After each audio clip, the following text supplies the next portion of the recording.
Good morning guys. तो आज के दिन का प्रारंभ करेंगे हम आज के करंट अफेयर के साथ। तो जैसा कि आप देख सकते हैं सामने लिखा हुआ है 15 मई 2021 करंट अफेयर्स।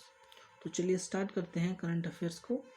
तो पहला क्वेश्चन जो है हमारा वो क्या है, हाल ही में नेपाल के प्रधानमंत्री कौन बने हैं।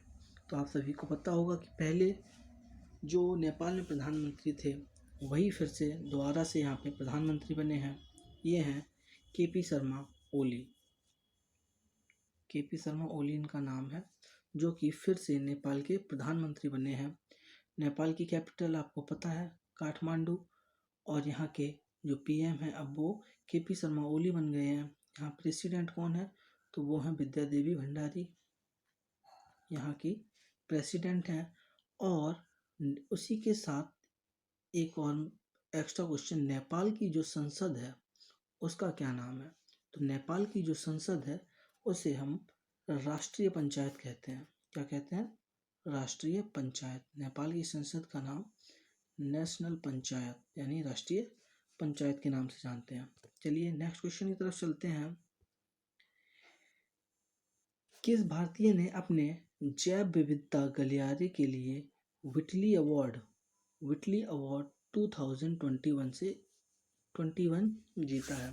तो आपको पता होगा कि व्हिटली अवार्ड जो होता है इसको ग्रीन ऑस्कर के नाम से भी जाना जाता है। और ये इस बार किसको मिला है, तो ये मिला है वाई नुक्लूफोम को मिला है, जो कि नागालैंड से रहने वाले हैं। आपको इनके बारे में शायद पता होगा कि इन्होंने अपना वहाँ पे खुद का एक फॉरेस्ट फॉर्म करके रखा है, जहाँ पे ये पक्षियों की जो प्रजातियाँ हैं उनका संरक्षण करते हैं। और इन्हें ये जो अवार्ड दिया गया है वो खासकर एक अमोर फाल्कन नाम का एक पक्षी होता है, अमोर फाल्कन, जो कि आज से कुछ सालों पहले बिल्कुल ये विलुप्त हो रहा था। तो उसके संरक्षण के लिए इन्हें ये अवार्ड दिया गया है। तो आप लोग याद रखेंगे कि जैव विविधता गलियारे के लिए शांति के लिए व्हिटली अवार्ड 2021 किसको मिला है, तो वो मिला है वाई नुक्लू फॉर्म को। चलिए चलते हैं हमारे नेक्स्ट क्वेश्चन की ओर। नेक्स्ट क्वेश्चन यहाँ पे लिखा हुआ है तीसरे संस्करण आर्कटिक विज्ञान की जो मंत्रिपरिषद 2021 का विषय क्या है। मंत्रिपरिषद की जो आर्कटिक विज्ञान है जिसकी एक मीटिंग हुई है, तो उसका जो विषय था वो क्या रहा, तो वो था एक स्थायी आर्कटिक के लिए ज्ञान। जैसा कि आप सभी लोगों को पता होगा कि हर देश आर्कटिक रीजन जो है वहाँ पे रिसर्च करना चाहता है। तो उसी को पर्पज़ को लेके ये मीटिंग हुई थी, जिसका ये विषय है एक स्थायी आर्कटिक के लिए ज्ञान। यानी इनका उद्देश्य है कि जो पहले से वहाँ हम पहुँच जाए देश, तो वो ये दावा ना करें यहाँ पे सिर्फ हम ही रिसर्च कर सकते हैं। यानी हम सबको मिलजुल के रिसर्च करनी है, अपने अपने रिसर्च सेंटर बना सकें सभी लोग। इसके लिए ये मीटिंग की गई थी। तो हमारे भारत की ओर से इसमें किसने पार्टिसिपेट किया था, तो वो किया था डॉक्टर हर्षवर्धन ने। नाम याद रखेंगे क्योंकि ये दो इम्पोर्टेंट क्वेश्चन बनते हैं यहाँ से। एक आपसे ये पूछ सकता है कि इंडिया की तरफ से किसने पार्टिसिपेट किया था, तो ये डॉक्टर हर्षवर्धन ने इंडिया की तरफ से सपोर्ट किया था। और उसके अलावा इसका जो विषय था वो क्या था, तो एक स्थायी आर्कटिक के लिए ज्ञान। नेक्स्ट क्वेश्चन की ओर चलते हैं। हाल ही में किस देश द्वारा 3 योगन 30 उपग्रह प्रक्षेपित किए गए हैं। तो सबसे पहले हम जानेंगे कि योगन 30 है क्या। तो योगन 30 सैटेलाइट्स हैं जिनको कि कौन लगातार लॉन्च कर रहा था, तो इनको लॉन्च कर रहा था चाइना ने ये लॉन्च किए। सबसे पहला योगन 13 जो मिसाइल था ये इसने 2006 में लॉन्च किया था। अब इस मिसाइल को लॉन्च करने का इनका पर्पज़ क्या है, तो इस मिसाइल को लॉन्च करने के काफ़ी पर्पज़। तो इनका सबसे बड़ा पर्पज़ रहेगा कि अर्बन प्लानिंग। आपको पता है यहाँ की जनसंख्या काफ़ी तेज़ी से बढ़ चुकी है, तो इसलिए इन्हें नए शहरों को बसाने के लिए इन सैटेलाइट की आवश्यकता पड़ेगी। ये वहाँ से अपनी पूरी ज़मीन का ब्यौरा करेंगे और उसी हिसाब से फिर क्या करेंगे, वहाँ पे ये नए शहरों को बनाएंगे।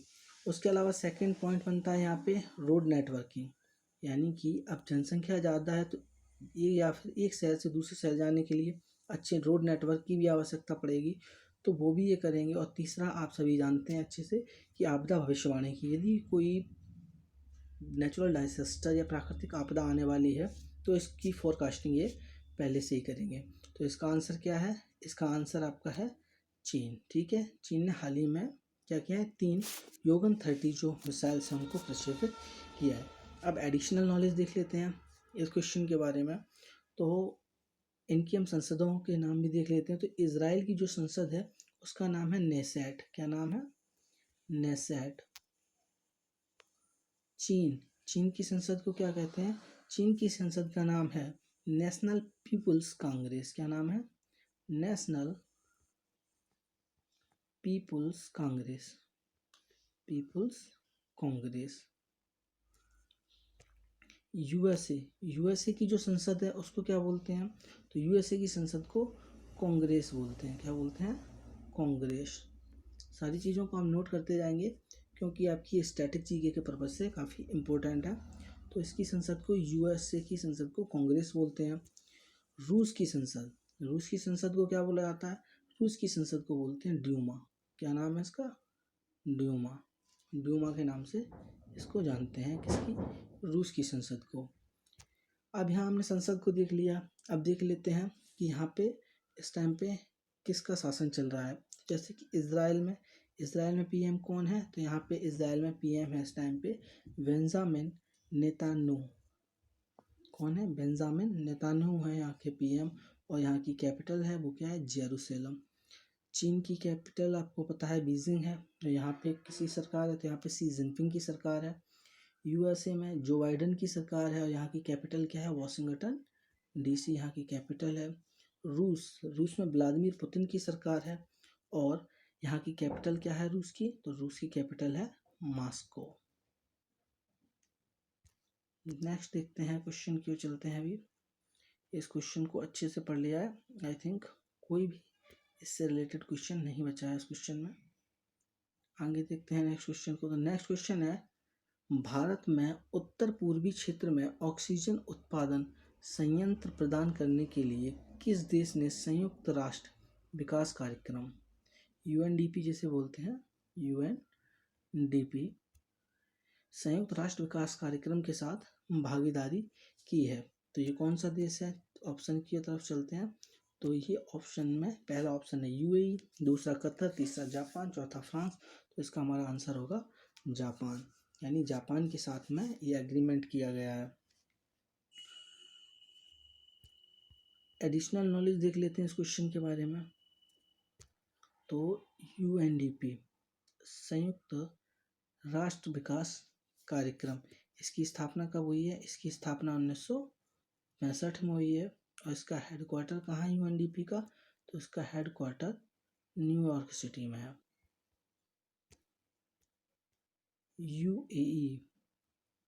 यूएई के बारे में देख लेते हैं। यूएई की जो संसद है उसका नाम है मजलिस ए शोरा। क्या नाम है? मजलिस ए शोरा।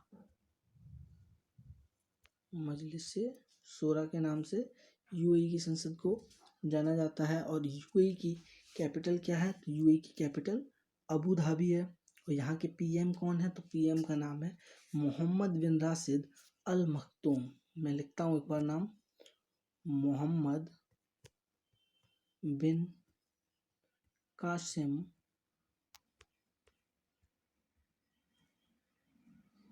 कासिम अल मखतूम। Next Qatar. तो कतर की जो संसद है इसका नाम है मजलिस अस्तूरा। क्या नाम है? मजलिस अस्तूरा। यूएई की क्या थी? मजलिस सूरा। और इसकी है मजलिस अस्तूरा। ऊपर सूरा नीचे अस्तूरा। ये कतर की कैपिटल दोहा है। और यहाँ पे पीएम कौन है? तो यहाँ के पीएम का नाम बड़ा है, आप लोग नोट कर लीजिएगा, खालिद बिन खलीफा बिन अब्दुल्ला जिल अल थानी। क्या नाम है? खालिद बिन खलीफा बिन अब्दुल्ला जिल अल थानी। ये कौन है? ये यहाँ पे कतर में पीएम है। जापान की कैपिटल क्या है? टोक्यो है। और यहाँ की संसद को डाइट के नाम से जाना जाता है। और यहाँ पे इस समय किसकी सरकार चल रही है? तो यूसिंदे सुगा यहाँ पे पीएम है। फ्रांस की कैपिटल क्या है? पेरिस है। और यहाँ पे प्रेसिडेंट कौन है? Emmanuel Macron. वैसे अगर बात की जाए पीएम की, तो यहाँ के जो पीएम है वो है जीएन कैस्टेक्स। कौन है? GN Castex. जी यहाँ पे पीएम है, लेकिन पीएम का नाम इतना इम्पोर्टेंट नहीं है। यहाँ के ज़्यादातर किसका नाम पूछा जाता है? प्रेसिडेंट का नाम पूछा जाता है फ्रांस की, तो वो है इमैनुअल मैक्रोन। चलिए चलते हैं नेक्स्ट क्वेश्चन की ओर। निम्नलिखित में से किस संगठन ने पत्रकारों के लिए एक मोबाइल ऐप लॉन्च किया है?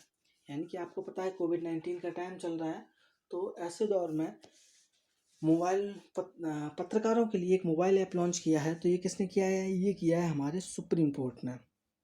अब सुप्रीम कोर्ट ने क्यों किया है? क्योंकि आपको पता है कि जो भी हियरिंग्स होती हैं सुप्रीम कोर्ट में, तो उसको कुछ पत्रकार सुनने के लिए आते हैं।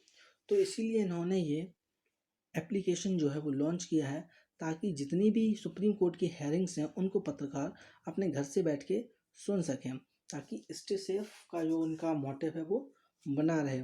और वैसे भी गवर्नमेंट बोल रही है कि कम से कम ही बाहर निकलें, क्योंकि लॉकडाउन लगा हुआ है।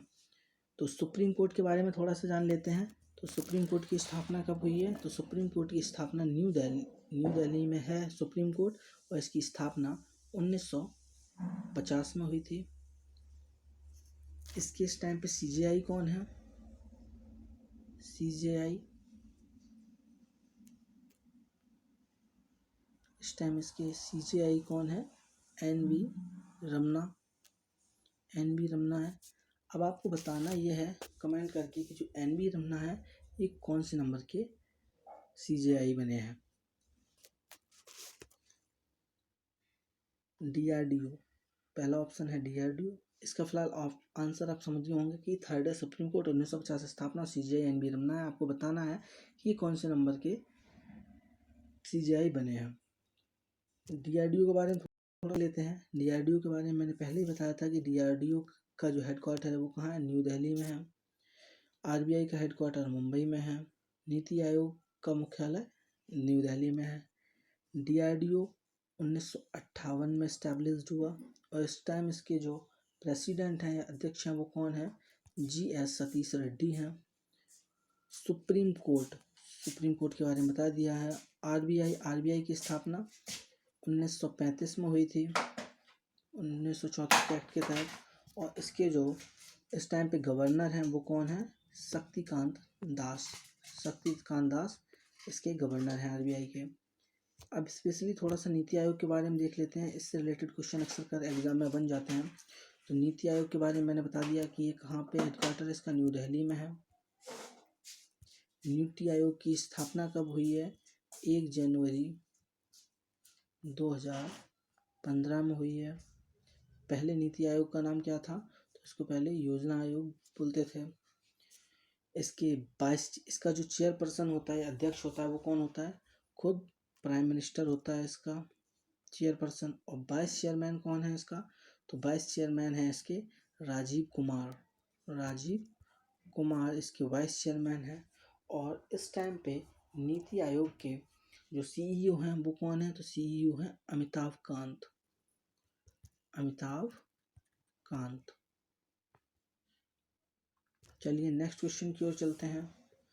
तो नेक्स्ट क्वेश्चन हमारा कह रहा है, निम्नलिखित में से किस कंपनी ने कर्मचारियों के लिए 4 days in a week model launch किया है? यानी बहुत ही अच्छा मॉडल है 4 days work in a week. ये इन्होंने कोविड की वजह से नहीं बल्कि परमानेंट ही किया है कि जो कर्मचारी हैं वो वीक सप्ताह में सिर्फ 4 दिन काम कर सकते हैं। वो अपने हिसाब से उन दिनों को सेट भी कर सकते हैं कि वो कब काम करना चाहेंगे, लगातार 4 दिन काम करेंगे या अल्टरनेट काम करेंगे, और वो जो 2 छुट्टियां हैं वो पहले लेना चाहेंगे या बाद में लेना चाहेंगे, यानी सब कुछ उनके ऊपर डिपेंड रहेगा। तो ये जो मॉडल है वो किस कंपनी ने लॉन्च किया है? तो वो किया है ओयो रूम्स या ओयो होटल्स के नाम से इसको जानते हैं। तो ओयो रूम्स नाम की जो कंपनी है इसने इस मॉडल को लॉन्च किया है। तो ओयो रूम्स का हेडक्वार्टर कहाँ है? ओयो रूम्स का जो हेडक्वार्टर है वो गुरुग्राम में है। कहाँ पे है? गुरुग्राम में इसका हेडक्वार्टर है। इसकी स्थापना 2003 में हुई थी और इसकी स्थापना की किसने थी और इसके फाउंडर कौन है? तो इसके जो फाउंडर हैं वो रितेश अग्रवाल।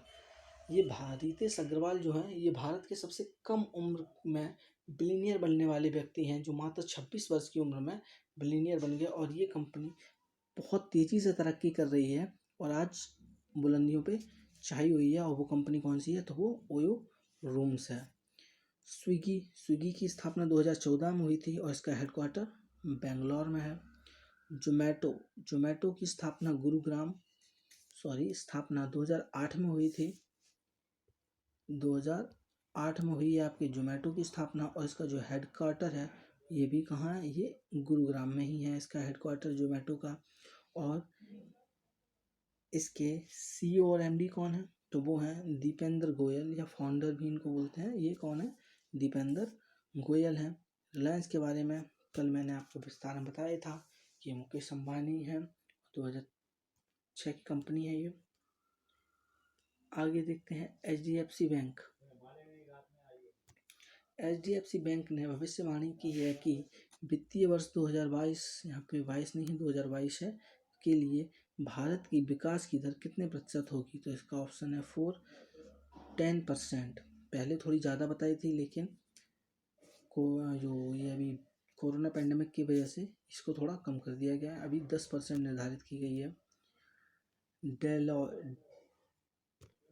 डेलॉयट रिपोर्ट 2021 के अनुसार कौन सी कंपनी दुनिया भर में सबसे तेज़ी से बढ़ने वाली रिटेलर कंपनी है? तो डेलॉयट की रिपोर्ट के अनुसार सबसे तेज़ी से बढ़ने वाली कंपनी जो है उसकी वो है वॉलमार्ट। ये एक रिटेल कंपनी है जो कि रिटेल में सामान को बेचती है, वॉलमार्ट है। और जो वॉलमार्ट की स्थापना 1962 में हुई थी। ये एक अमेरिकन कंपनी है और इसके जो हेड है, सीईओ जिनको बोलें तो वो कौन है? तो इसके सीईओ जो हैं वो डॉक मैकमिलन है। डॉक मैकमिलन इसके सीईओ हैं। और इसका हेडक्वार्टर कहाँ है वॉलमार्ट का? तो ये वेंटोनीविले। कहाँ पे है? वेंटोनीविले में। वेंटोनीविले, ठीक है। रिलायंस रिटेल कंपनी ये दुनिया की दूसरी सबसे बड़ी कंपनी है। वॉलमार्ट नंबर 1 पे है और रिलायंस रिटेल नंबर 2 पे है। और इसके इस टाइम सीईओ कौन है? तो इसके सीईओ हैं दामोदर मल और इसकी स्थापना 2006 में हुई थी। हेडक्वार्टर आपका इसका मुंबई में है इसका। और दामोदर मल इसके सीईओ हैं। स्पेंसर कंपनी की स्थापना 1863 में हुई थी और इसके सीईओ बेन्यू नायर हैं। कौन है? बेन्यू नायर इसके सीईओ हैं। मोर लिमिटेड, ये MORE वाला मोर है, मोर पीकॉक वाला मोर नहीं है। तो MORE मोर लिमिटेड जो है, मोर लिमिटेड की स्थापना कब हुई है? मोर लिमिटेड की स्थापना 2007 में हुई है। और इसके जो सीईओ हैं या फाउंडर हैं वो कौन है? तो वो हैं कुमार मंगलम बिरला। कौन है? कुमार मंगलम बिरला। इसका हेडक्वार्टर कहाँ है? तो इसका हेडक्वार्टर मुंबई में है। नेक्स्ट क्वेश्चन की ओर चलते हैं। सूरीनाम में भारतीय राजदूत के रूप में किसे नियुक्त किया गया है? तो सूरीनाम के नाम से आप लोग अच्छी तरीके से परिचित होंगे क्योंकि आपको पता है कि ये 26 जनवरी पे ये आने वाले थे मुख्य अतिथि के रूप में, पर कोविड के चलते हुए नहीं आ पाए थे। तो सूरीनाम नहीं आने वाले थे। सूरीनाम के जो प्रेसिडेंट थे वो आने वाले थे लेकिन फिर वो नहीं आ पाए थे कोविड के चलते हुए। तो अभी फ़िलहाल क्वेश्चन हमारा कह रहा है कि सूरीनाम में भारतीय राजदूत के रूप में किसकी नियुक्ति की गई है? तो वो है हमारे S बालचंद्रन, जो अभी तक कहाँ कार्यरत थे? ये श्रीलंका में कार्यरत थे। वहाँ राजदूत नहीं थे, हालांकि ये दूसरी पोस्ट पे थे, लेकिन अभी वहाँ से इन्हें राजदूत बना के कहाँ ट्रांसफ़र कर दिया गया है? सूरीनाम ट्रांसफ़र कर दिया गया है। S बालचंद्रन इंपॉर्टेंट क्वेश्चन है, आप याद रखेंगे। सूरीनाम का ना जिक्र ही गया है तो सूरीनाम के बारे में जान लेते हैं। सूरीनाम की जो कैपिटल है वो है परामरिबो। और यहाँ के जो प्रेसिडेंट है उनका नाम क्या है सॉरी, चंद्रिका संतोखी। क्या नाम है? चंद्रिका संतोखी। चंद्रिका संतोखी सूरीनाम के प्रेसिडेंट हैं। और सूरीनाम में जो मुद्रा चलती है वो कौन सी चलती है? तो सूरीनामी डॉलर चलता है यहाँ पे। आगे नेक्स्ट क्वेश्चन की ओर चलते हैं। केंद्र सरकार राज्यों और केंद्र शासित प्रदेशों को मुफ्त में कोविड वैक्सीन की कितनी खुराक उपलब्ध कराएगी? तो इसका ऑप्शन ए सही है। 1,91,00,000 जो खुराकें हैं कुल मिलाकर ये भारत सरकार मुफ्त में उपलब्ध कराएगी लोगों के लिए। और ये जो 1,91,00,000 वैक्सीन हैं इनमें से 162 लाख जो वैक्सीन होंगी आपकी, 162 लाख वो आपकी SII serum institute of India की होंगी। सीरम इंस्टीट्यूट ऑफ इंडिया की वैक्सीन होंगी। इसको सीरम इंस्टीट्यूट ऑफ इंडिया ने कौन सी वैक्सीन को डेवलप किया है? तो वो किया है कोविडशील्ड को किया है। और बाकी की जो 29 लाख वैक्सीन होंगी वो आपकी कोवैक्सीन होंगी जो कि भारत बायोटेक के द्वारा डेवलप की गई हैं। तो भारत बायोटेक के बारे में और सीरम इंस्टीट्यूट ऑफ इंडिया के बारे में मैंने पिछली वीडियो में डिटेल में बताया था। यहाँ देख लेते हैं भारत बायोटेक। तो भारत बायोटेक की स्थापना 1996 में हुई है। और भारत बायोटेक का जो हेडक्वार्टर है वो हैदराबाद में है। और इस टाइम पे इसकी जो MD डायरेक्टर प्रेसिडेंट जो हैं वो कौन है? तो वो हैं कृष्णा M इल्ला। कौन है? कृष्णा मूर्ति इल्ला या कृष्णा M इल्ला इसके CEO हैं। नेक्स्ट आगे देखते हैं। भारत संगठन ने सूचित किया है कि पूर्ण टीकाकरण वाले किस संगठन ने सूचित किया है कि पूर्ण टीकाकरण वाले लोगों को अब घर के अंदर और बाहर मास्क पहनने की आवश्यकता नहीं है? तो ये कौन सी कंपनी है या संगठन है? तो ये संगठन है USCDC। USCDC ने ये बोला है कि जिन लोगों को दोनों डोज लग चुके हैं किसके, वैक्सीन के, उन लोगों को अब घर के बाहर या भीतर मास्क पहनने की ज़रूरत नहीं है। अब उन लोगों को कोविड नहीं हो सकता है, वो लोग कंप्लीटली सेफ हैं। तो USCDC जो है इसकी स्थापना कब हुई है? ये 1946 में हुई है। और ये एक अमेरिकन संगठन है। और इसका जो हेडक्वार्टर है वो कहाँ है? तो वो है अटलांटा। कहाँ पे है ये? अटलांटा में इसका हेडक्वार्टर है। और इसके जो डायरेक्टर हैं वो हैं रोशली वेलेंसिंकी। रोचली वेलेंसिंकी इसके कौन है? इसके डायरेक्टर हैं। फाइज़र के बारे में आपको बताया ही जा चुका है कि फाइज़र जो है वो 1849 सबसे पुरानी कंपनी है। ये 1849 में स्थापित हुई। इसका हेडक्वार्टर न्यूयॉर्क में है। सीरम इंस्टीट्यूट ऑफ इंडिया ये भारतीय कंपनी है। इसका हेडक्वार्टर जो है वो पुणे में है। और इसके जो हेड हैं वो कौन है? आदर पूनावाला। कौन है? आदर पूनावाला। नाम याद रख सकते हैं। पुणे में क्या है? हेडक्वार्टर, वहीं से पूनावाला, आदर से पूनावाला। तो serum institute of India Pune, आदर पूनावाला हेड है यहाँ के। USAID ये अमेरिकन कंपनी है। इसका हेडक्वार्टर वाशिंगटन DC में है। और इसकी स्थापना 1961 में हुई है। हाल ही में केयर रेटिंग ने 2021-22 के लिए भारत की GDP वृद्धि की भविष्यवाणी की है। वो कितनी है? तो सब केयर रेटिंग जो कंपनी, केयर रेटिंग जिसने ये डाटा प्रस्तुत किया है, ये कहीं बाहर का संगठन नहीं है, ये इंडिया की ही है केयर रेटिंग। और ये इंडियन है। और इसकी स्थापना 1993 में हुई थी। हेडक्वार्टर इसका न्यू दिल्ली में है। और इसकी चेयरपर्सन जो हैं वो हैं नाजिब शाह। कौन है? नाजिब शाह इसके चेयरपर्सन हैं। और कितनी भविष्यवाणी की है? तो इन्होंने पहले लगभग 10% के समथिंग बताई थी, लेकिन अब इन्होंने भी कम कर दी है। और इन्होंने बोला है कि 9.2% प्रेडिक्टेड की है 2021-22 के लिए GDP की रेट। तो आज यहीं तक रखेंगे। और आई होप जितने भी मैंने क्वेश्चन कराए हैं उनको आपने नोट किया होगा। आपकी जो ये डेली करंट अफेयर्स की जितनी भी वीडियोस आ रही हैं इनको आप पढ़ते रहिए। इतने से ही आपके पेपर में 100% क्वेश्चन जो है वो मिल जाएंगे आपको। और उसके साथ साथ आपकी जो स्टैटिक जीके है उसको भी मैं कंप्लीट कराता चल रहा हूँ। जो भी रिलेटेड चीज़ें सामने आ जाती हैं उनके बारे में अच्छे से गहराई से, और जो भी इम्पोर्टेंट चीज़ें हैं उनको मैं आपको बता रहा हूँ। आप कंप्लीटली इनकी नोट्स बनाते चलिएगा। डेली 10 या 12 से ज़्यादा मैं क्वेश्चन नहीं लेके आता हूँ, 10 या 12 क्वेश्चन ही कराता हूँ। तो डेली 10-12 के हिसाब से भी आपके पास एक बाइट डाटा तैयार हो जाएगा। तो डेली इतने क्वेश्चंस को अगर आप करते रहेंगे तो आपकी जो जीएस है, करंट अफेयर है, वो काफ़ी स्ट्रॉन्ग हो जाएगी। तो मिलेंगे कल की करंट अफेयर की वीडियो में। तब तक के लिए goodbye, take care, stay safe.